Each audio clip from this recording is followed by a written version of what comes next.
All right, so advice of some coworkers share my videos. I got some background music, so hopefully it helps out. Coming something very simple. It's another Dogfish Head. They did a focus, which is really, really smart, honestly. Best idea ever.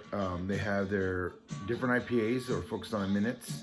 But the thing they don't tell you, I mean, you can easily cook it however long you want. Now that I've been brewing beer, it's very interesting how it can work out. But the sooner you put in the hops and the longer you cook it, the more bitter it is. And the bitter is what counters the sweetness of the beer. So even though the yeast eat quite a bit of the sugar, it can still come out very sweet. And so to counter and create a good balanced beer, you have to have hops in it, but to maintain some of their beautiful floral notes of flavor and scent, you don't want to cook them too long. But how they did it, they have their 60, 90, and 120. So I'm hoping this covers, I don't think I've had the 90 yet. I've had the 120, which I just did a video on, and it was super rich, thick body, floral. It's just amazing. And that's what it is. When you actually do like more of a strong IPA like that, they can actually age in barrels and bottles, whatever you choose to. As long as nothing else gets in there and contaminates it, your IPA will last for a long time, and it will change in flavor and it'll allow a lot of the malty notes to come around. So this one's an East Coast style. It's continually hopped with a slew of Northwest hops through the entire boiling process for powerful citrusy hop character. So let's dive in. And this is very mellow. So if you're not a hop head and you haven't had it, this is something to help you understand where you're going. I just got one big can. Honestly, that's the best way you can go. If you get a 6-pack, it's too much. This is just to purely see how you feel about it, what you think about it. So let's see. I can already smell it. It reminds me a lot of Sentinel and the citrusiness. Electric Avenue. Good music. All right. Technically, this is a good beer. On the pour, when you trap it like this, the little bubbles don't escape. So the notes of flavor and smell actually are contained right here. That's just the truth.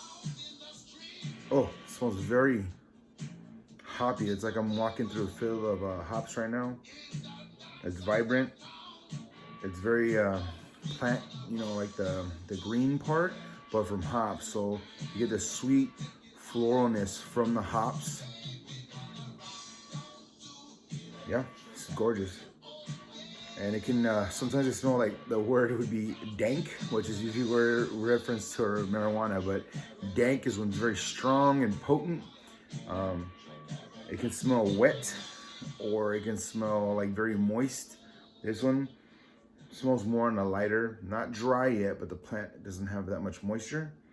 All those characteristics influence the hoppiness transferred into your beer. So it looks like the malt is pretty good color. All right, here we go. So the body is very light. This actually has a nice fruity note, but it seems to like escape into like a Cascade hops, but without the bitter, because Cascade can really impact the bitterness. It was a very classic hop that was used for a long time. So now that beer's really expanding and there's a lot of microbreweries and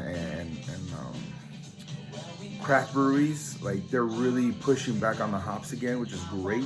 You got like Idaho 7, Cascade, Mosaic, Asaka, I don't know if I'm saying it right. And there's just so many of them, and they're really revamping them so when you actually have multiple people in different regions focusing on them, you actually have like people trying to breed, like they put the plants next to each other. They can actually, come together and create a new one, which is very awesome. So I'm not against it. I'm happy. I want to see the magnificent hops we develop, because honestly, everything we eat or at all cook with, it was over time when we got better at growing it and producing it, it became what it is now. So carrots come in multiple colors, but they're united to make the orange carrot that we know and love. So there's more than that one carrot. There's more than one radish. There's more than one everything. That's awesome. There's different cabbages. So this one